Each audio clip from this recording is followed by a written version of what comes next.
perempuan mau masuk mobil, pacarnya bukain pintu dulu, masuk, pintunya ditutup, baru dia. Katanya princess treatment itu keinginan untuk diperlakukan seperti putri, ya gitu ya. Ya. Dipuji, dimanja, dibayarin, ditraktir gitu ya. Itu dibiasakan dari kecil dan pada saat mereka cerita juga as if nothing is wrong gitu dianggapnya waktu itu. Gitu. Tapi ya di satu sisi si suaminya udah mulai kewalahan gitu karena, emang baju tuh emang harusnya dipakai cuma sekali katanya gitu.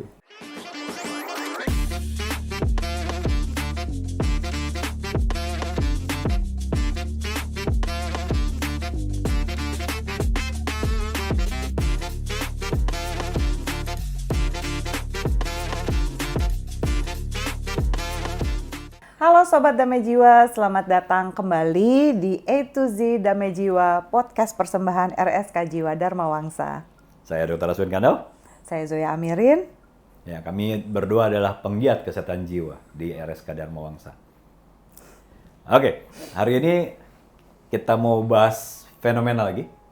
Ya, tapi sebelum ngomong fenomenanya apa, saya mau tanya saya. Oke. Kalau kita misalnya ke mall gitu, pernah lihat nggak ada pasangan anak muda nih misalnya gitu, jalan berdua, terus kemudian tas perempuannya itu, tas girly-nya itu, yang bawa laki-lakinya.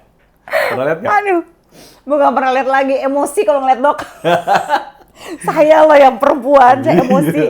Sampai dok ya, kalau ngeliat kayak gitu, saya sampai ngomong sama anak saya begini. Anak saya kebetulan perempuan dok, jadi dia udah gede juga kan. Saya selalu bilang, Phoebe, kalau kamu nggak mau bawa tas, ya jangan bawa tas. Tapi jangan sampai mami ngeliat ya. Meskipun aku nggak suka, ada cowok yang dulu aku nggak suka gitu ya. Jangan sampai cowok lu bawain tas lu yang cuma seuprit itu isinya handphone doang. Kayak, wah kayak enggak deh. Jangan segitu entitlement jadi anak gua nggak tahan banget dong. What do you think kalau yang kayak gitu dok? Aduh. Tapi di satu sisi, gimana kalau misalnya kamu lihat adegannya adalah perempuan mau masuk mobil, pacarnya bukain pintu dulu, masuk, pintunya ditutup, baru dia masuk ke sisi. Aku aja masih seneng loh dok, meskipun yang bukain tuh taksi biru itu.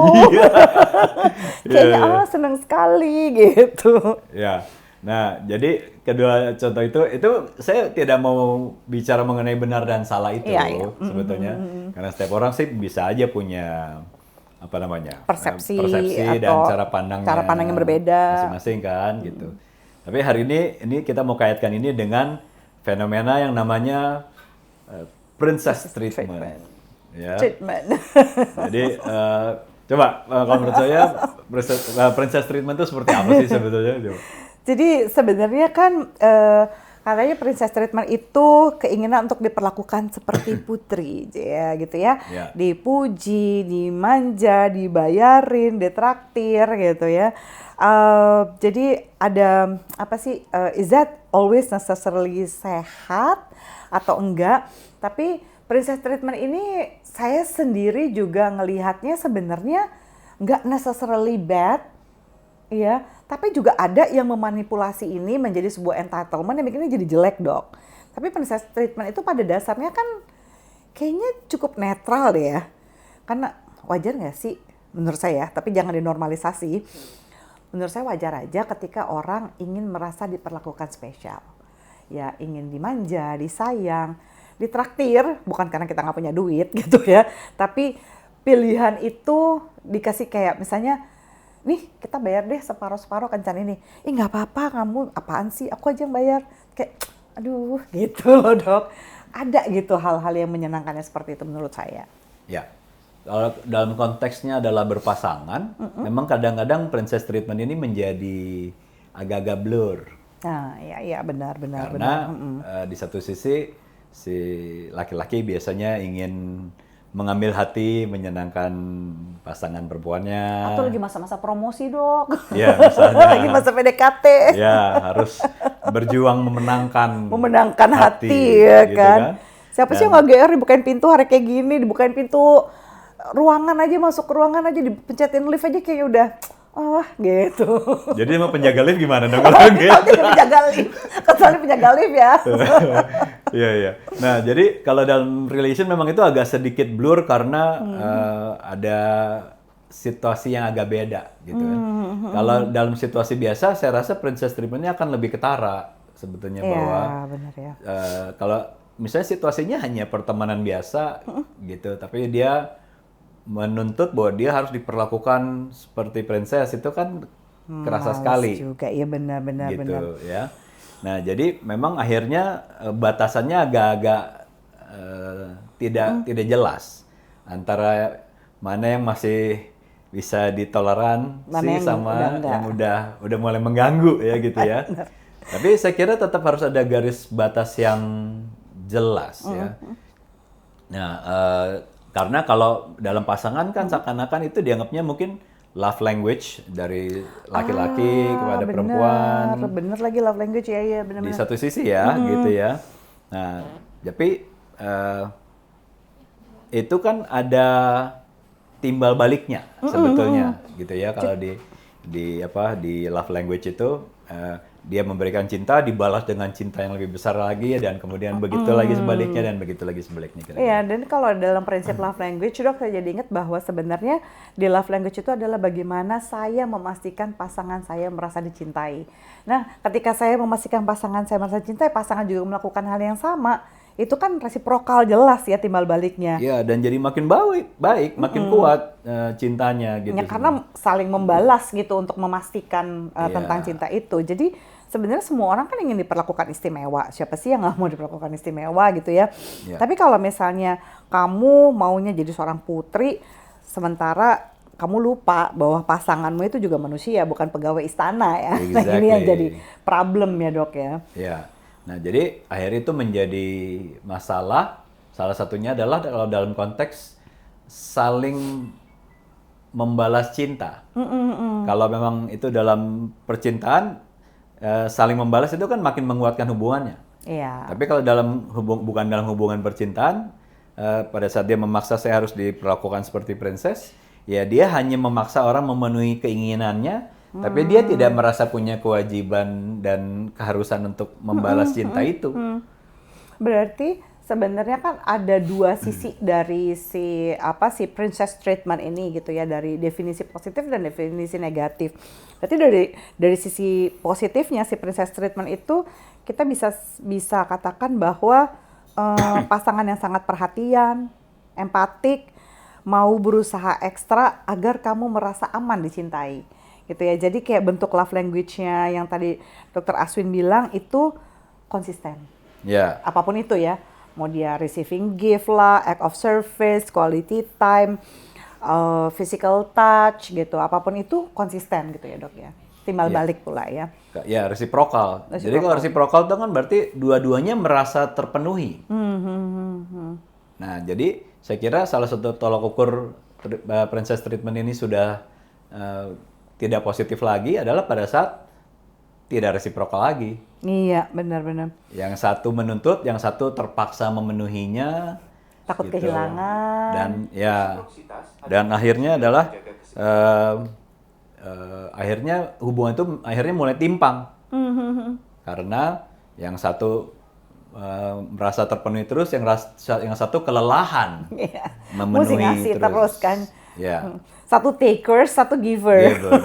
Jadi gitu. siapa yang memanfaatkan siapa gitu ya. Satu kenyang, yang satu aus. Kira-kira begitu kan? Jadi ada komunikasi ya tadi ya, Dok. Ada komunikasi yang timbal balik itu, jadi bukan sekedar pokoknya aku mau dimanja, nggak ada demand seperti itu kan gitu. That's different. Ya.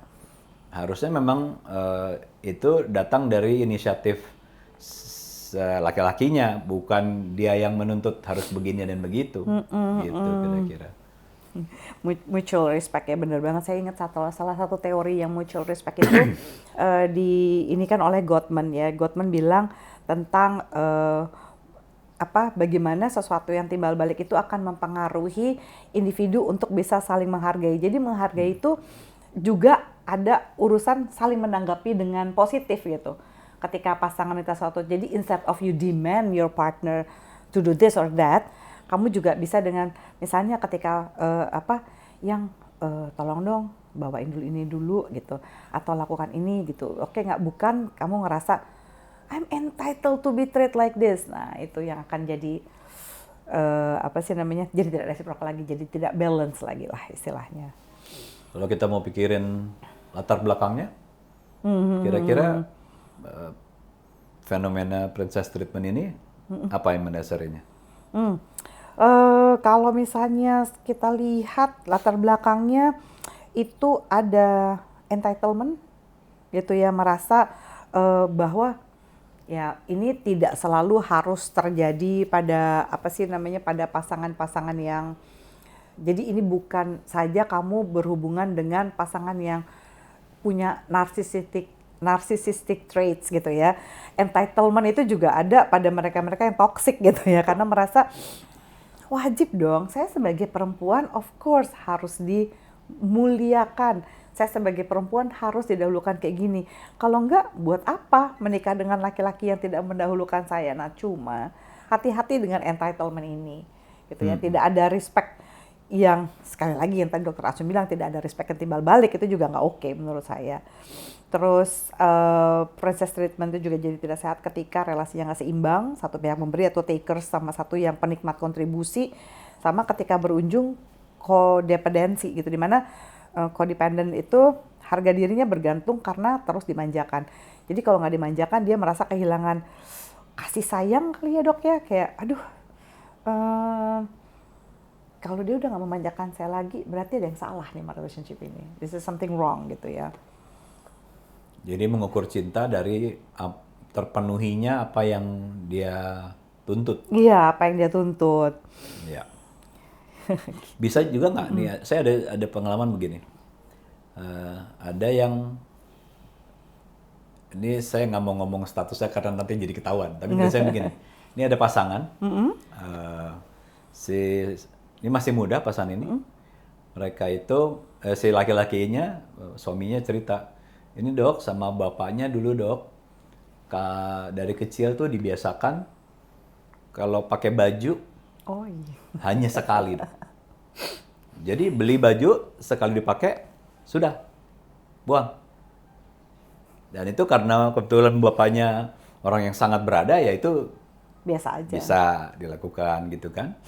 Dan begitu menikah, si suaminya ini yang mulai kewalahan gitu, karena ya dia kan tentu saja belum sehebat dan semapan bapak mertuanya gitu kan. Kalaupun sehebat dan semapan, ya ampun, itu sangat-sangat tidak sustainable ya hidupnya dok. Iya, ya dan itu dibiasakan. Sampah fashionnya banyak banget. Iya, dan itu dibiasakan dari kecil, dan pada saat mereka cerita juga as if nothing is wrong gitu dianggapnya waktu itu. Gitu. Tapi ya di satu sisi si suaminya udah mulai kewalahan gitu, karena emang baju tuh emang harusnya dipakai cuma sekali katanya gitu. Jadi jangan-jangan salah satu penyebabnya itu juga adalah ya sekali lagi orang tua yang enabler juga ya dok ya. Iya gitu. Itu dalam kasus yang itu begitulah yang terjadi gitu. Kalau saya lihat si istrinya sih nggak kelihatan kayak trait narsisistik yang terlalu kuat sih, enggak. Tapi cuma dia memandang ya memang itu sudah seharusnya seakan-akan. Itu entitlement itu tadi ya dok, ngerasa si paling berhak untuk menerima treatment seperti itu. Iya, tapi memang di satu sisi ada juga orang-orang narsisistik yang ngerasa bahwa saya harus begitu, diperlakukan begitu. Tapi itu bukan karena dia dibiasakan, memang karena dia menuntut bahwa saya tidak usah ngantre, saya tidak mau ngantre. Iya, gitu. Iya lain. Gitu. Nah, kalau misalnya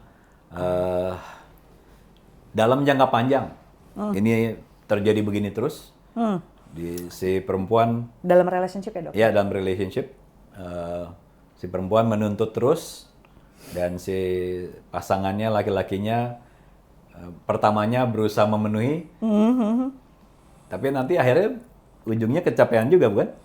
Gimana? Burnout. Ya. Ya kan, terus overwhelmed. Ya. Kadang-kadang ada yang psikosomatis dok.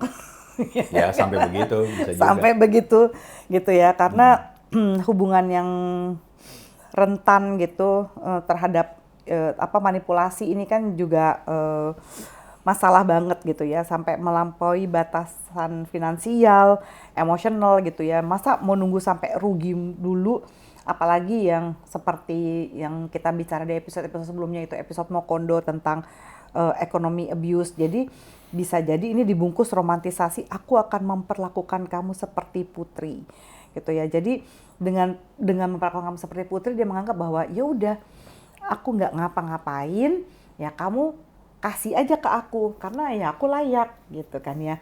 Entah karena dia dulunya juga selalu